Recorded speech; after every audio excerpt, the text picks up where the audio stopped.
भगवते वासुदेवाय। हाँ वासुदेवाय, वासुदेवाय विहाय, ठीक है जो भी। तो भगवान श्री कृष्ण का नाम एक है क्या वासुदेव। अब आपने कौन कौन से मंत्र सीख लिए आज? देखिए ये भी एक मंत्र है। कौन कौन से मंत्र आपने सीख लिया आज तक में? हाँ ये भी एक मंत्र है, लेकिन जो मुख्य मंत्र है कलयुग में वो कौन सा है? हरे कृष्णा कृष्णा कृष्णा हरे हरे, हरे राम राम राम हरे हरे। हरे कृष्णा। और किनको कोई श्लोक आता है? आप में से किसी को कोई एक श्लोक आता है? आता है? अच्छा कौन सा श्लोक आता है? धर्म क्षेत्र। अच्छा धर्म क्षेत्र श्लोक। और आपको भी आता है धर्म क्षेत्र? आपको भी वो सारे आपने भी आता है। ओके तो हम लोग गीता समझ चर्चा करने वाले हैं। तो आपके पास एक कागज आ रहा है, कागज को महत्वपूर्ण कागज है आपका, और आज के श्लोक इसमें सब लिखे हैं, उसको फाड़ना नहीं है और सब लोग उससे पढ़ेंगे। जो जो श्लोक हम बोलेंगे पढ़ने के लिए आपको पढ़ना है। पहला श्लोक कौन सा है? साथ साथ में पढ़िए, आपके सबके पास पहुंच गया, सब लोग ले लीजिए। अच्छा आप लोग पढ़ लेंगे? पढ़ लेंगे।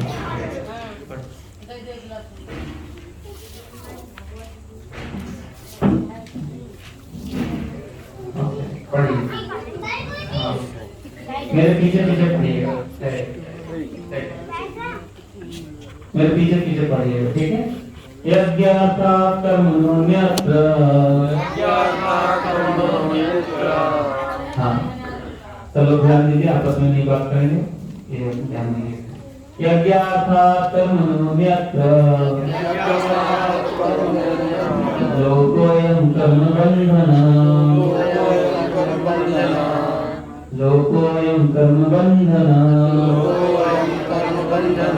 तदर्थं कर्म कौन्तेय मुक्तसंगः समाचर। तो इसका अर्थ है श्री विष्णु के लिए यज्ञ रूप में कर्म करना चाहिए, अन्यथा कर्म के द्वारा इस भौतिक जगत में बंधन उत्पन्न होता है। अतः हे कुंती पुत्र, उनकी प्रसन्नता के लिए अपना नियत कर्म करो, इससे तुम बंधन से सदा मुक्त रहोगे। तो तात्पर्य में कुछ बातें लिखी हुई हैं, आपके पास गीता आज नहीं है, आगे सबको गीता लेके आना। हम गीता से आपको पढ़ाएंगे, ये आपको देंगे, तो ये जो देंगे इसको घर में जाकर पढ़ना है और गीता लेके आना। यहाँ गीता आपको मिलेगा, आपको खरीदना होगा, ठीक है? कौन कौन खरीदेंगे? हाँ तो आप थे जो जिनके पास गीता नहीं है, गीता देना पड़ेगा, ये पाठ्यक्रम हाँ है तो लेके आइएगा ये बात है, ठीक है? तो इसमें कुछ महत्वपूर्ण बातें हैं जो आपको ध्यान देना है, जो हमें समझने के लिए। क्या है कि हम सबको एक शरीर प्राप्त हुआ है। कौन सा शरीर है? ये मनुष्य शरीर है, देखिए कितना अच्छा है, 2 हाथ है, 2 पैर है। भगवान का भी ऐसा ही है। भगवान वाला हमें प्राप्त हुआ है कि हमारा वाला भगवान का है? तो ये बात बताई गई कि भगवान का ये सबसे सुंदर रूप है और भगवान ने ये रूप हमें दिया है, लेकिन अपने जैसा शरीर नहीं है, शरीर कुछ अलग है। क्या भूख लगती है शरीर में? भूख लगती है? नहीं, अभी प्रसाद मत लेना। भूख लगती है शरीर में, इस शरीर में प्यास लगती है और भी अनेक चीजें होती हैं, होती है कि नहीं? तो यहाँ एक पॉइंट बताया गया है, इस शरीर के निर्वाह करने के लिए कर्म करना ही पड़ता है। कोई भी किसी से पूछो क्यों काम करते हैं? पेट के, काफी पेट का सवाल करना ही पड़ता है, काम तो करना ही पड़ता है, कोई बैठ नहीं सकता। बैठ गया तो थोड़ी देर में भूख लगी, फिर दौड़ना पड़ेगा, फिर प्यास लगी, उठना ही पड़ेगा, और कोई नहीं उठेगा तो मान लीजिए वो बेहोश हो गया भूख से मारे, तो कोई उठा के ले जाएगा, उसको हॉस्पिटल में भर्ती कर देगा, फिर उसको इंजेक्शन लगा के पानी चढ़ाएंगे। चढ़ाते कि नहीं? ऐसा फिर देखा आपने? तो जब तक शरीर चलेगा तब तक के लिए कुछ ना कुछ करना ही पड़ता है, बिना किए कोई भी नहीं रह सकता। और अगर मरना ही है तो आप जो भी कुछ कर लो, राम नाम सत्य है, वही कहते हैं, हाँ, उसका कोई नहीं रोक सकता। लेकिन जब तक चलना है तब तक आप चलाओ चाहे कोई और चलाए, लेकिन ये चलेगा ही। तो कर्म करना पड़ता है, विशेष रूप से जिसका जिसका जैसा जैसा स्वभाव होता है उसके हिसाब से सुधार करना। इसको भगवान ने इस चीजों को क्या बोला, नियत कर्म। कौन सा शब्द इस्तेमाल करेंगे, नियत कर्म। अगर मान लीजिए तो जैसे बच्चों को आप देखेंगे खेलने का रहता है, मान लीजिए इनको पढ़ाई कराना है, तो अगर खेलने नहीं देंगे तो ये हमसे लड़ाई करेंगे, रोएंगे, चिल्लाएंगे। तो सब लोग अपने नियत कर्म को करते ही, जैसा जैसा जिसको स्वभाव है उसको उस पर रोका नहीं जा सकता, सही नहीं रोका जा सकता है। वो चाहे हॉबी के रूप में करे, चाहे अपने प्रोफेशन के रूप में करे, चाहे कमाने के लिए करे, चाहे धोखा देने के लिए दूसरों को करें, लेकिन करके ही रहेंगे। और अच्छा बात ये ही है कि जिसके जिसके जैसे जैसे स्वभाव है वो वैसे वैसे ही काम करें, और काम ना करें वैसे तो फिर अपने आप को बर्बाद करेंगे। या तो परिवार को बर्बाद कर देगा, या तो समाज बर्बाद कर देगा, या तो वो खुद अपने आप को बर्बाद कर देंगे। इसलिए क्या जरूरत पड़ता है, गुरु के पास जाने की, जो प्रसन्न है बताए कि देखिए आपका ये स्वभाव है, आपको ऐसे से कार्य करना चाहिए, कर्म तो करना पड़ेगा। क्या? हाँ, जैसे मैं यहाँ पे आ गया तो हमारे को बोलना अच्छा लगता था, तो शिक्षा देने का जब हम जैसे पढ़ाई लिखाई करते थे, जब पढ़ाई लिखाई जब मैं करता था तो बोलना और पढ़ाना लिखाना ये नेचुरल नहीं, इसमें कोई मेरे को ज्यादा मेहनत नहीं। तो यहाँ भी आ गए तो सबसे पहले यही लाइन बोलता गया, माइक पकड़ो और बोलो और ये शूट करता है, इजी पड़ता है मेरे। और इससे इसके थ्रू मैं भगवान की सेवा करूँ, बहुत तेजी से आगे बढ़ सकता हूँ। इसी तरह से जब हम भगवान की सेवा करते हैं तो क्या अच्छा लगता है आपको, भगवान की सेवा में क्या अच्छा लगता है, वो चीज आपके लिए बेस्ट होगा करना। हाँ, पूजा करना किसी को अच्छा लग सकता है, किसी को प्रसाद खाना अच्छा लग सकता है, सबको अच्छा लगता है, वो तो नेचुरल है। लेकिन किसी किसी को प्रसाद बनाना भी अच्छा लगता है। देखा आपने किसी ऐसे वक्त? हाँ, ऐसे वक्त को भी मैंने देखा है जो बस इसी के लिए आते हैं कि मुझे प्रसाद बनाना है, सभी भक्तों के लिए प्रसाद बनाना। ऐसे भी कुछ भक्त होते हैं, ऐसा देखा है। कुछ लोग को सिर्फ लेक्चर द्वारा सेवा मिल जाए, कुछ लोगों को ऐसा देखा जिनको सफाई करना पसंद आता है, उनको बस दे दो आप झाड़ू, मन लग जाएगा उनका, मस्ती कर देंगे। कुछ लोगों को बागवानी में पसंद आता है, तरह तरह के रहते हैं सबके स्वभाव। तो सब तरह की सेवा की भगवान की सेवा में जरूरत होती है। किस तरह की सेवा? हर तरह की सेवा की जरूरत होती है। तो आप उस सेवा से जुड़ जाओ जो सेवा आपको सूट करता है, तो उससे आपको भगवान की सेवा करना, भगवान की भक्ति करना बड़ा ही सुगम होगा, इजी होगा। लेकिन सबको 16 माला जप करना पड़ेगा। क्या? 16 माला तो जप सबको करना है, भगवान का नाम जप तो सबको करना है, लेकिन सेवा भी कुछ करनी जरूरी है। जो जिसको जो सूट करे वैसी वैसी सेवा उसको करनी होती है। और बाहर जो आप काम करते हैं वहाँ भी अपने सूटेबल ही काम करो। बच्चों को क्या करना चाहिए? पढ़ाई। हाँ, पढ़ाई, सही उत्तर दिया। हाँ, सही दिया। पढ़ाई का उम्र है अभी पढ़ना, अभी नहीं पढ़ा तो बाद में पढ़ना मुश्किल होगा। अभी पढ़ने का समय है, अभी पढ़ाई लिखाई में मन लगना चाहिए, लगाना चाहिए। अभी पढ़ाई थोड़ा तो अच्छा है। जैसे हमारे यहाँ एक प्रभु है, अंकित प्रभु, हाँ शुक्ला जी, तो वो अभी पढ़ाई बीच में छूट गया, तो हमारे बीच में है, तो हमने क्या किया, उनको स्कूल में भर्ती कर दिया। स्कूल जाते थे, स्कूल भेजते हैं उनको। अब यहाँ मंदिर में स्कूल भेजने की क्या जरूरत है, बहुत जरूरी है ना। उनकी पढ़ाई कर देने की उम्र है, हम खर्च करके उनपे और स्कूल भेजते हैं। माता पिता नहीं खर्च कर रहे हैं, हम कर रहे हैं, लेकिन उनके लिए जरूरी है, इसलिए क्या करना है, इसलिए भेजते ही हम। तो वो सीरियस नहीं लेते, वो सोचते मंदिर में सेवा करना बस काफी। तो अभी हमने उनको धमकाया, अगर पढ़ाई नहीं करोगे तो ट्रक को एक चढ़ा दूंगा। घूमना जितना घूमना है, पूरे देश भर में घूमना, ट्रक में घूमना, फ्री में घूमना और ट्रक के नीचे खाना बनाना। तो उन्होंने आज तक दिन रात पढ़ाई की। मैं उससे उनको जब ऐसा बोला उन्होंने चेंज किया अपने एटीट्यूड को और बहुत अच्छी पढ़ाई करते हैं। इतना मुझे खुशी हो रहा है क्या मैं बताऊं। उनके कंप्लेन आ रहे थे पढ़ते नहीं, घूमते हैं, ये है। और मंदिर और स्कूल जाते थे तो बोल देते थे कि क्या कि 3 बजे मैं जगता हूँ इसलिए सो जाता हूँ स्कूल में। तो ये मंदिर पर डाल रहे थे, उनको पढ़ना नहीं था। तो उनको थोड़ा सा डॉक्टर का लगा है पढ़ना जरूरी, सीरियसली बहुत खुशी की बात है। और ये उनका उम्र है पढ़ने लिखने का, इसका मतलब फिर माला करना चाहिए कि नहीं? माला तो सबको करना है, पढ़ाई लिखाई के साथ माला करना है। माला करने के नाम पे पढ़ाई लिखाई नहीं करेंगे, पढ़ाई लिखाई के नाम पे माला नहीं करेंगे, ये गलत था। क्या सुबह के समय माला करना है और दिन में अपने काम कीजिए। स्कूल जाना है जिसको स्कूल जाएंगे, जो काम पे जाते हैं काम पे जाएंगे, और फिर शाम को आएंगे पर भगवत गीता पढ़ेंगे, है कि नहीं? इस तरह से भगवान ने प्रोग्राम किया। कैसे सुबह के समय क्या करना चाहिए? तो भगवान का नाम लेना चाहिए। तो इस तरह से यहाँ पे बताया गया कि नियत कर्म अपने करने चाहिए। क्या? हाँ, पढ़ाई लिखाई की अभी उम्र है, मोबाइल में ज्यादा टाइम नहीं देना चाहिए।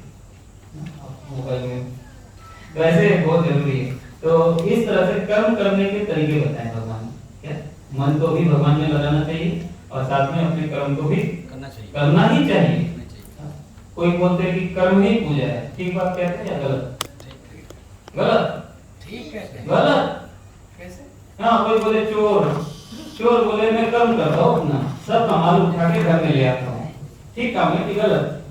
बोले मैं अपना नियत कर्म करता हूँ, मुझे चोरी करने बहुत बढ़िया लगता है, जाता हूँ और प्रेम से सबके घर से और स्प्रे मार के उसको सुला देता हूँ और पैसे लेके आ जाता हूँ। मेरा ये नियत कर्म बहुत बढ़िया लगता है। सही है या गलत? गलत है। हाँ, इसलिए गुरु का मार्गदर्शन भी चाहिए। हर व्यक्ति सोचे मैं जो कर वो सही, ऐसे तो नहीं है ना। जो अच्छा लगता है वो कर वो सब सही है क्या? आपके कार्य को भी करना है, साथ में दूसरों को परेशान भी नहीं करना। स्वभाव कोई बोले चोरी करना मेरा स्वभाव है, बहुत बढ़िया काम कर रहा हूँ, सही काम है या गलत? गलत काम है। लगता है आप एग्जाम में जो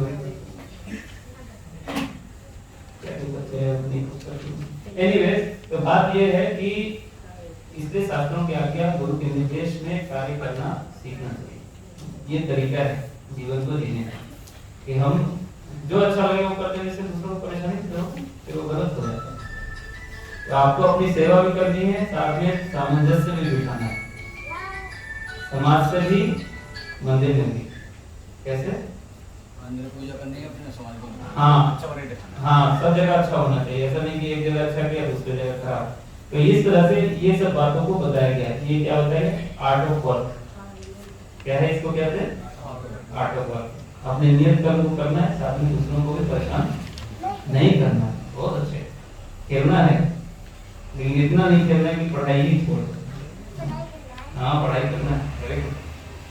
यज्ञ का अर्थ होता है भगवान विष्णु। नियत कर्म करना चाहिए और नियत कर्म करने से इस तरह से करना चाहिए कि उससे उद्देश्य की पूर्ति। क्या उद्देश्य की पूर्ति? तो हम ये हम क्या करते हैं? देखिए, ये सही करना या गड़बड़? नहीं, इनको मोबाइल में उठाने की इच्छा हो गई, सही है या गड़बड़? सही से बताइए, अभी अभी जो बताया उसके हिसाब से अच्छा लगा उनको, मोबाइल आया अच्छा लगा, लेकिन बहुत लोगों को अच्छा नहीं लगेगा। उनको मोबाइल उठाना था लेकिन कहाँ? बाहर जाकर या तो साइलेंट रखना था या फिर क्या करना था? अभी जाना था बात करके के बाद, ठीक है ना? कम करना, ये भी कम नहीं है, लेकिन इसको ठीक ढंग से करना। हाँ, ये डिस्टर्ब दूसरे को नहीं करना होता है, अपना कर्म भी करना है और साथ में सामंजस्य भी दिखाना है। तो इस तरह से कर्म करने का आदेश भगवान देते हैं। तो हर कर्म में क्या होता है? सैक्रिफाइस। क्या करना पड़ता है? बहुत अच्छा बोलता है। सैक्रिफाइस मतलब आपको कुछ त्याग भी करना होता है। कार्य करते हैं हम तो साथ में ध्यान भी रखना पड़ता है, कुछ चीजों को हमें छोड़ना भी पड़ता है, अच्छा नहीं करते हुए भी छोड़ना पड़ता है। जैसे फोन उठाना अच्छा लगता है, बात करना अच्छा लगता है, लेकिन यहाँ पे वही चीज अच्छी नहीं होगी। यहाँ पे क्या करना पड़ेगा, कुछ त्याग करना पड़ेगा। इसी तरह से कितने बार काम करते हैं तो बोलते हैं सब चीज हमारे लिए, सारे पैसे हमारे को, फिर मंदिर में आते हैं तो हम लोग कहते हैं थोड़ा दान देना पड़ेगा। थोड़ा अच्छा नहीं, लेकिन ये त्याग होगा, बिल्कुल करना जरूरी है। इससे क्या होगा, नहीं तो आप धन से बहुत आसक्त हो जाएंगे, सारे धन मेरे लिए, बस भोग करना है इसका, और इसी तरह से दिमाग में चलेगा, लालच बढ़ेगा। इसलिए क्या करना होता है, थोड़ा त्याग करना पड़ता है, थोड़ा ध्यान देना पड़ता है। मान लीजिए हम खाना खा रहे हैं और खूब खाते हैं, तो फिर क्या करना पड़ता है, थोड़ा दूसरों को सेवा करनी होती है। सिर्फ खाना खाना नहीं होता है, बल्कि थोड़ा परोसना भी होता है। सिर्फ खाना नहीं होता, थोड़ा बनाना भी होता है। तो क्या हो गया, त्याग हो गया ना इसमें, इसको कहते हैं सैक्रिफाइस।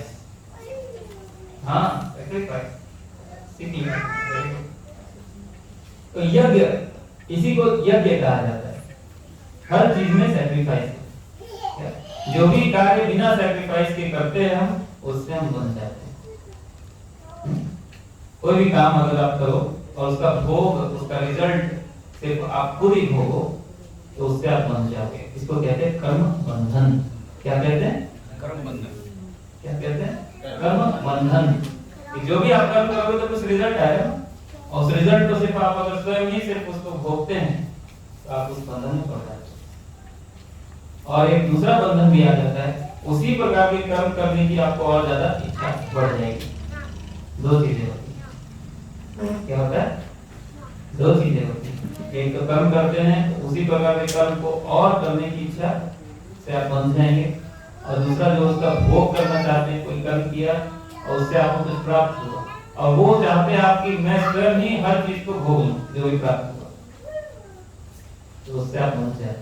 क्यों नहीं सब कुछ भोग सकते आप, मैंने तो किया। भगवत गीता में कहा गया कि आपने नहीं सब कुछ किया। क्या, अगर आपने सब कुछ किया होता और आप सब कुछ भोग रहे हैं तो कोई गलत नहीं था। हम कोई भी चीज करते हैं उसका रिजल्ट मिलता है, तो उसमें बहुत लोगों का योगदान होता है। जैसे मान लीजिए हम पढ़ाई करते हैं, माता पिता ने पैसे दिए, स्कूल वालों ने पढ़ाया, टीचर ने पढ़ाया, और उसके लिए तो हमने पैसा दे दिया, हम उससे डिग्री प्राप्त कर ली। तो क्या टीचर को धन्यवाद देना चाहिए, नहीं देना चाहिए? पैसा दे दिया ना उसको, पैसा दे दिया, अब धन्यवाद देने की क्या जरूरत, देना चाहिए। क्यों, शिक्षा दे रहे हैं, अच्छी शिक्षा अच्छी दे रहे हैं। पैसा दे दिया तो आपको बुक दे देते, कुछ नोट्स दे देते, कुछ और दे देते, और कुछ दिन पढ़ा देते, मतलब नहीं रखते, मैंने अपना काम किया छोड़ दिया। लेकिन शिक्षक ध्यान देते हैं, ये ध्यान देते हैं कि आप सीख रहे हो, ये ध्यान देते हैं कि एग्जाम अच्छा कर रहे हो, प्रेम से बात करते हैं, सिखाने का प्रयास करते हैं, जितना उनका सेवा है कितने और उससे ज्यादा करते हैं। हमारे जीवन में इस तरह से अनेक कर्म जो हम किए हैं, अनेक लोगों का योगदान होता है। तो उसका सारा क्रेडिट अगर कोई खुद लेता है तो वो चोर हो गया। क्या बन गया, वो चोर हो गया। उसके लिए अब उसको कर्म फल लगेगा। इसलिए क्या विधि बताई गई है, जो भी हम कर्म कर रहे हैं उसका जो भी कर्म फल मिले कुछ शेयर करना चाहिए। आओ दूसरे को खिलाइए। हाँ, क्योंकि संसार ऐसा ही है, कोई भी काम करने के लिए आप अकेले नहीं कर सकते, भगवान ने बनाया ही ऐसा है। हर चीज के लिए हमें दूसरों के पास जाना ही पड़ता है। हाँ, कोई भी काम, एक काम भी आप बता दीजिए जो आप अकेले अपने दम पे बस कर सकते हैं, कोई भी एक काम बता दीजिए। आपको अगर ब्रश करना है तो आपको ब्रश जाके मार्केट से खरीदना पड़ेगा, किसी और को के पास जाना पड़ता है, भले आप पैसे दे देते हो, वो एक अलग बात है। हाँ, सहायता लेनी ही पड़ती है। मान लीजिए वो ब्रश नहीं मिलने लगे तो आप फिर ब्रश करने में परेशानी होगी, फिर 10 रुपए का बस ब्रश 100 रुपए में मिलेगा, 100 का 1000 में भी मिल सकता है, तो आप धन्यवाद देके कहोगे कि एक ब्रश दे तो कहीं से भी। जब ना मिले तो एक छोटी वस्तु भी बड़ी बन जाती है। हर एक ऐसी छोटी चीज बड़ी है, आसानी से मिल जाता है तो हमें लगता है कि बहुत आसान। क्या, आसानी से मिलने के कारण लगता है कि वैल्यू नहीं है, हम धन्यवाद देना महत्वपूर्ण नहीं समझते। लेकिन हर एक वस्तु में सैक्रिफाइस करना होता है। ये धन्यवाद देना भी क्या है, ईगो का सैक्रिफाइस। हमें किसी और से प्राप्त हुआ, किसी और का योगदान है, उसको धन्यवाद दो। क्या क्या करना पड़ता है, जो भी चीजों में हम सैक्रिफाइस नहीं करते उसी चीजों से हम बन जाते हैं और अहंकार की कुछ भी नहीं होता। और हमारी आंखें बंद हो जाती है, ज्ञान हमारा बंद हो जाता है, भगवान को हम नहीं देख पाते, दूसरों का योगदान नहीं देख पाते।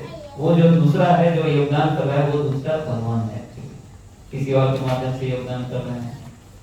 हमें माता पिता प्राप्त हुए, कितना योगदान करते हैं हमारे लिए, हमारे भाई बहन कितना योगदान हमारे लाइफ में करते हैं। मंदिर आ जाते हैं, यहाँ देखिए हम लोग कितना सेवा कर रहे हैं, क्या ले रहे हैं मंदिर से, सुबह शाम थोड़ा खा पी लेते हो, यही हमारा जीवन। यहाँ पे कोई पैसे नहीं ले रहे, मंदिर में दान आएगा तो उससे हम पैसे कमाएंगे, ऐसा नहीं। योगदान है, मान लीजिए पैसे लेके भी कोई कर रहा है तो भी कितना योगदान है। कोई टाइम टेबल थोड़ी है, मंदिर कितने घंटे चलता है, कितने घंटे चलता है मंदिर? 24 घंटे चलता है ये मंदिर। सब लोग इसमें लगे रहते हैं, सेवा करते रहते हैं, चलता रहता है, चलता रहता है, चलता रहता है।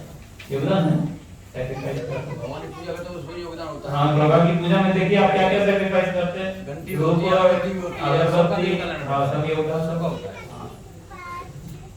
तो इसको भगवान बोल रहे हैं कि इस तरह के जो क्रिया है इसको यज्ञ कहते हैं। और विशिष्ट विधि भी है यज्ञ करने की। कैसे है? उसमें क्या करते हैं यज्ञ में? क्या करते हैं? अग्नि जलाते हैं, लकड़ी जलाते हैं, सामग्री जलाते हैं, उसमें सामग्री डालते हैं। कुछ लोग बोलते हैं क्या जरूरत पड़ा हुआ इसका, सामग्री वगैरह तुम लोग बर्बाद कर रहे हो। दूध डाल देते हो आप शिव जी पे, क्या जरूरत पड़ा हुआ दूध डालने का, बर्बाद कर रहे हो, गरीबों में बांटो।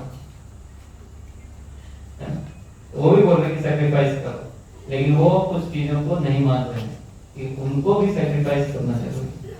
जहां से सब कुछ आ रहा है उसको देने का कोई भावना नहीं, आपस में ही बांट के ले लो।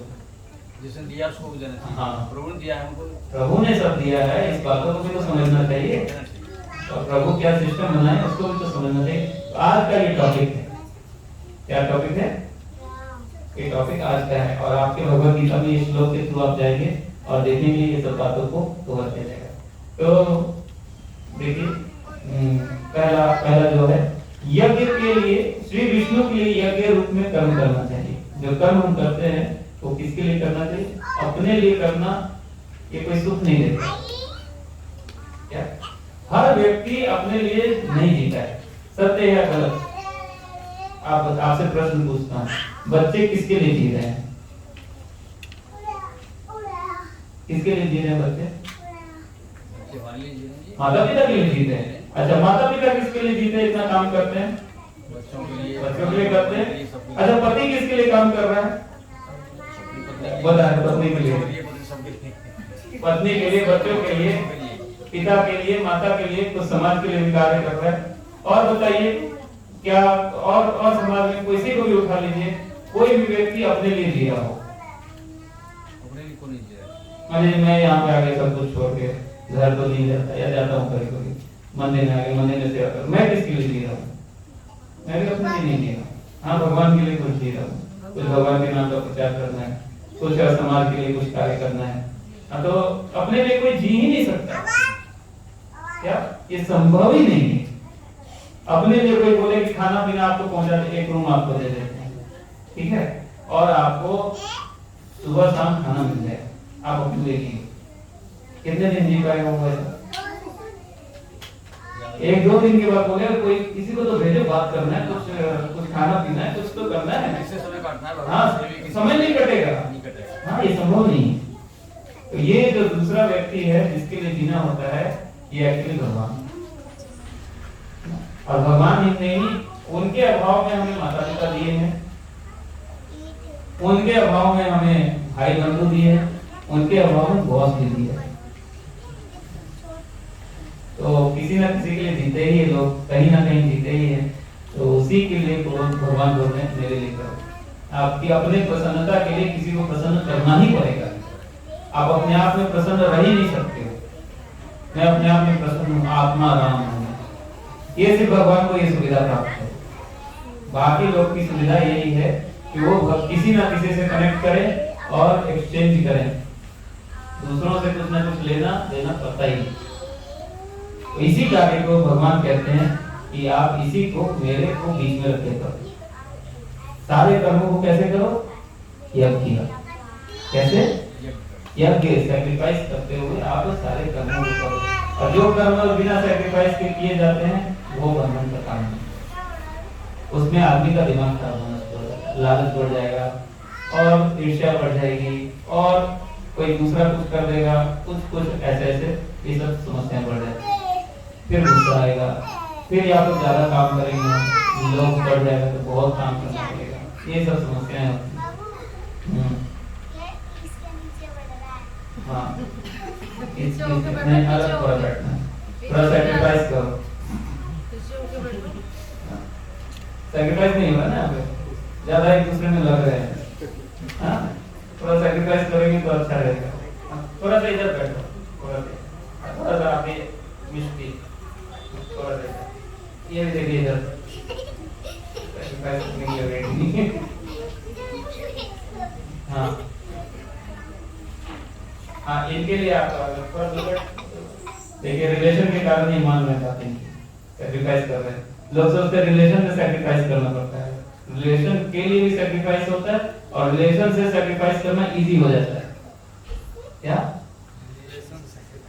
हमें लगता है रिलेशन बनाएंगे तो सैक्रिफाइस करेंगे, बेचारे लूट जाएंगे, क्योंकि लूट नहीं है, रिलेशन करने का मतलब इन्हीं के कारण पास भी आ रहे थे और थोड़ा सा इन्होंने बोला दूर जाओ मेरे सुविधा से, दूर जाएंगे नहीं। तो भगवान से जब हम संबंध बनाते हैं, जब रिलेशन बनाते हैं तो हमें कोई असुविधा नहीं होती। कितने बार हमें लगता है सब चला जाएगा, बेचारे खोखे हो जाएंगे, कोई काम के लिए नहीं, दाम दे देंगे, बेचारे हो जाएंगे, ऐसा नहीं है। हाँ, हाँ, तो यहाँ कहा गया है भगवान विष्णु की प्रसन्नता के लिए कार्य करना चाहिए, यही आइडियल स्टेट है, काम करने का यही असली तरीका है। तो बोले कैसे करें हम? स्मरण करना होता है भगवान को कि अगर हम कुछ कार्य कर रहे हैं और दूसरों को उससे दिक्कत हो रही है, समझना चाहिए जरूर हम भगवान को प्रसन्न नहीं कर रहे। अगर हम भगवान को प्रसन्न करें और दूसरों को दिक्कत हो, ऐसा हो नहीं सकता। भगवान आपको ऐसी बुद्धि देंगे, भगवान प्रसन्न होंगे और दूसरों को भी ऐसी बुद्धि देंगे, वो आपसे खुश हो जाएंगे। क्या अगर आपको लग रहा है, अगर आप कुछ कार्य कर रहे हैं और आपको लग रहा है कि दूसरे आपसे परेशान हो रहे हैं, कुछ असुविधा हो रही है, जरूर हमें समझना चाहिए वहां हम सैक्रिफाइस नहीं कर रहे हैं। जरूर हम जरूरत से ज्यादा आसक्त हैं अपनी बातों से, विचार से या कार्य से, जरूर कुछ कर्म में ज्यादा भोग करना चाहते हैं। हम सैक्रिफाइस करने के लिए भगवान के लिए तैयार नहीं, इसी कारण से दूसरों को दिक्कत आ रही है और दिक्कत आ रही है तो कैलकुलेट करना चाहिए, जरूर हम भगवान को भूल रहे हैं। क्या किसको भूल गए हम? अवश्य ही उस कार्य करने में, उस संबंध में हम भगवान को भूले हैं, तभी समस्या आ रही है। और भगवान